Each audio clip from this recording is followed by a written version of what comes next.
Here's why you don't need 20% to buy a house. I'm Kyle with the Moxie Real Estate team out here in Colorado. If you have any questions about any of the topics discussed in this video, or you simply like to get in touch, reach me using the link below. So today we're going to talk about the 20% rule. So why is it that we even use that? I'm sure you've heard it a million times. I need 20% to buy a house. I need 20% to buy this car.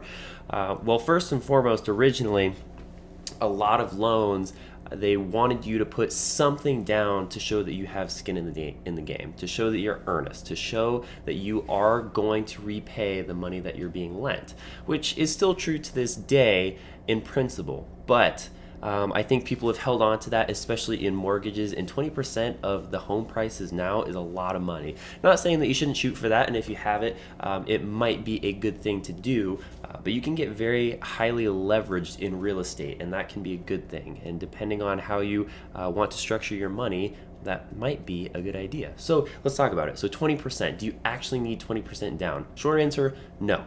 For most intents and purposes, especially if you're buying a primary residence, you do not need 20% down. So what's the bare minimum? So generally 3.5% with FHA. Again, this is all subject to personal income, credit, what part, what you are actually purchasing it for. Again, if this is an investment property, yeah, some loans actually do require 20% down or 10% down or something like that. So highly specific, but yeah, and then 5% for conventional. And I'm sure you hear that a lot too, like FHA, conventional. So essentially different loan programs that you can utilize. So FHA, that stands for the Federal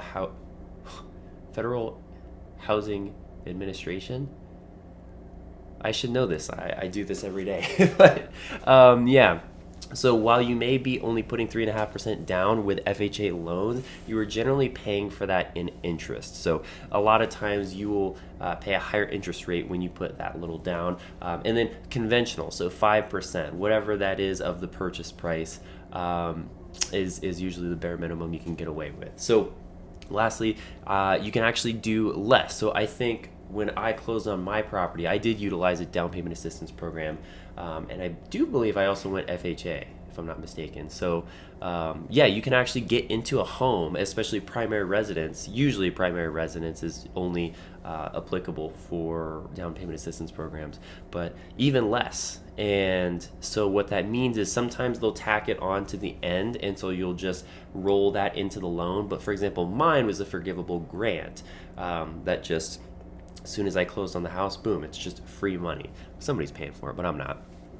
And even further from there, you can actually get seller concessions, meaning when you go as a buyer to a listing and say, hey, I want this house, you can negotiate. That's why it's very important to have a real estate agent that knows what they're doing and has the skills to do so. But negotiate in seller credits, seller concessions are often called, and they can work that into your loan. So for example, they can pay down closing costs, or they can do something where they pay down your loan, not pay down your loan, but your interest rate. So for example, let's say it's 8.5% right now, you can put $20K towards that, or whatever it is, or you can do a 2-1 buy down where that temporarily buys down your loan. So there are lots of options, there are lots of things you can do, but short answer, no, you do not need 20%, especially if you're buying a house for the first time. So if you want to find out how, again, it's specific to your situation, reach out. I'm Kyle with the Moxie Real Estate team out here in Colorado. If you'd like to find out how to do that, reach out using the link below, and love to help you. Thank you.